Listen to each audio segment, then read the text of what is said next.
Friday evening weekend shopping கிளம்பியாச்சு. Car parking பக்கத்துலேயே பெரிய ட்ராஷ் கேன் 2 இருக்கும். நம்ம யூசுவலாக வந்து கார்பேஜை டிஸ்போஸ் பண்ணுறதுக்காக இது வச்சுருப்பாங்க.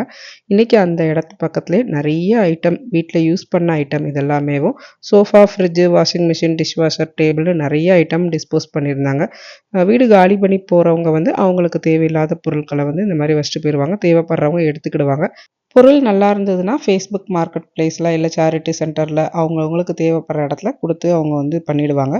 ஸோ முடியாதவங்க வந்து இந்த மாதிரி கார்பேஜ் பக்கத்தில் வச்சுட்டு போயிடுறாங்க. இது வைக்கிறதுனால என்னென்னா ஒரு சில நேரம் பார்த்தாங்கன்னா ஃபைன் பண்ணிடுவாங்க. சின்ன சின்ன ஐட்டம் நம்ம அந்த ட்ராஷ் கேன் பக்கத்தில் வச்சுருந்தா வந்து அவங்க ஸ்பெஷல் கலெக்ட் பண்ணிட்டு போயிடுவாங்க. பட் பெரிய பெரிய ஐட்டம்மை வந்து ப்ராப்பராக டிஸ்போசல் பண்ணணும் அப்படின்னா சிட்டி லேண்ட்ஃபில்னு ஒரு இடம் இருக்குது. அங்கே கொண்டு போய் கொடுத்தோன்னா நமக்கு வந்து அதை வந்து அவங்க கிளியர் பண்ணி கொடுத்துருவாங்க.